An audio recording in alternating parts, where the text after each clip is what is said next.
Ashley and Andy had been begging their mom and dad for a kitten. Oh, please, please, we promise we'll take care of it. Mom said, no, you're not old enough to take on the responsibility of taking care of a pet. Andy said, oh, but we promise we will. She said, well, I don't know. They said, well, our birthday's coming up soon. How about for our birthday? She said, I'll have to think about that. I just don't know that you can take care of a kitten yet. So Mom and Dad talked about it for a while, and they did decide, yes, for their birthday, that's what they would give them. Well, the day of the birthday party came, and all their friends were out there with lots of presents and games and things.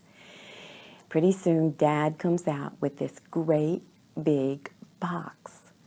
Everybody says, oh, what is in there? The kids rushed over and started tearing off the paper. They could hear something scratching inside. Ashley said, could it be? Do you think it is?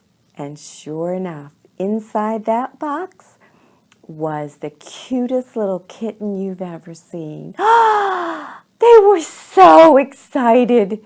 They didn't play with the children the rest of the party. They played with their kitty. Well, once the party was over and everybody cleaned up, they took the kitten inside, and Mom says, well, what are you going to name her? The kids thought. They looked at her fur, and it was kind of the color of the cocoa that Mom makes them for breakfast in the morning in the wintertime. That's it, said Andy. We're going to call her Coco. Mom said, well, here's a bed for Coco.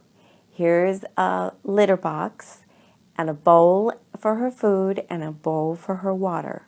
Now somebody has to take on the responsibility of feeding and watering her every day. Oh, I will, they both yelled. Well, maybe you should take turns, the kids decided. So days went by, and the kids would rush home from school and go in and play with Coco as soon as they got home. It was also their job to make sure that the utility door was always closed. They did not want that cat roaming the house when nobody was home. So they were very faithful. They closed that utility door every day before they went to school. Well, this one day, when it was Andy's turn to close the door, he didn't quite get it latched. And while they were gone, the kitty pushed that door open and sneaked out. Oh, that kitten had the greatest time. Coco was knocking over lamps and crawling on furniture, got in Mom's yarn basket and got yarn all over the house. Well, when Mom got home from work, she walked in the front door and she goes, oh my goodness, what's happened? And then she saw Coco peeking out from under the sofa. You little stinker, she said, and she picks Coco up and puts her in the utility room and closes the door. But Mom decides she's not going to be the one to clean up that mess. The children promised to take on the responsibility, and when they came home, that would be their job. So soon the kids came home from school and they walked in the living room and they said, Mom, what happened? Mom said, somebody didn't close the utility door all the way. Andy said, I'm so sorry. Mom said, well, you took on the responsibility, so it's your job to clean this mess up. Oh, we will, they said, and they did. They cleaned up all the yarn, put it back in her basket, set up all the lamps, and all the other little things that the kitten had knocked on the floor. Then they went and played with Coco for a little while. Well, weeks spent by, and Coco was getting a little bigger. She'd learned to use the litter box. Things were going along pretty smoothly.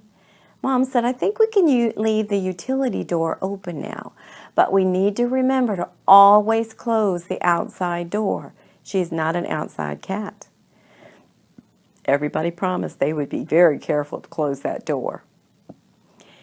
So the kids would come home every day after school and play with Coco, and then they would go do their homework. Well, one day, while Mom was off from work, and Coco was crawling around the house, getting into a little bit of mischief, Mom was doing laundry, and she went out to hang up the clothes, and when she did, she didn't quite close the door all the way.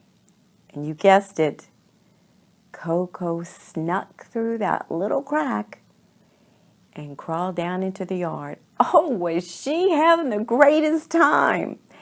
She was crawling around the flowers and in the grass. She finally got herself over by the woods.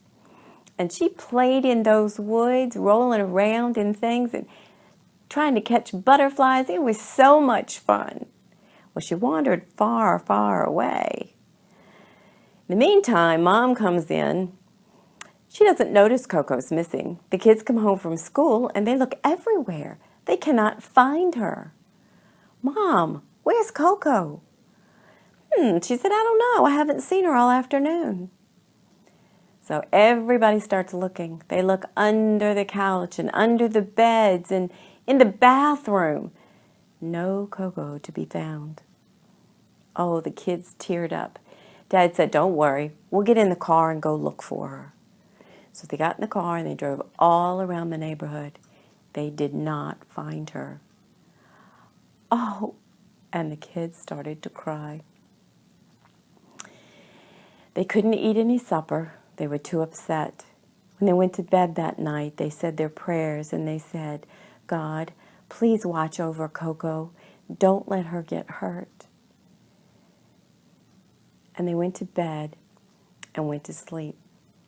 The next morning, when they were eating breakfast, Andy said, please come home, Coco. Please come home. Time to go off to school, Mom said, and off to school they went. Several days went by, and no sign of Coco. They had given up. They thought, Coco's never coming home. But Andy remembered his prayer, and he had hope. Maybe he will come home.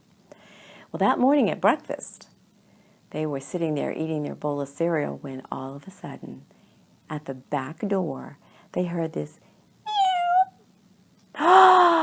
could it be? Could it possibly be? And both kids jumped up and ran to the door. It was Coco. Oh, they were so excited. Mom said, what a mess, look at her. She had spurs and all kinds of trash from the woods all over her. Mom said, I tell you what, you don't have to ride the bus. I will take you to school a little later. I'll give you time to clean her up and give her a bath. We'll give her some fresh water and some fresh food before you go to school. And that's what they did. They got Coco all clean and pretty. And from that day on, they were very, very careful to close those doors so Coco never got out again.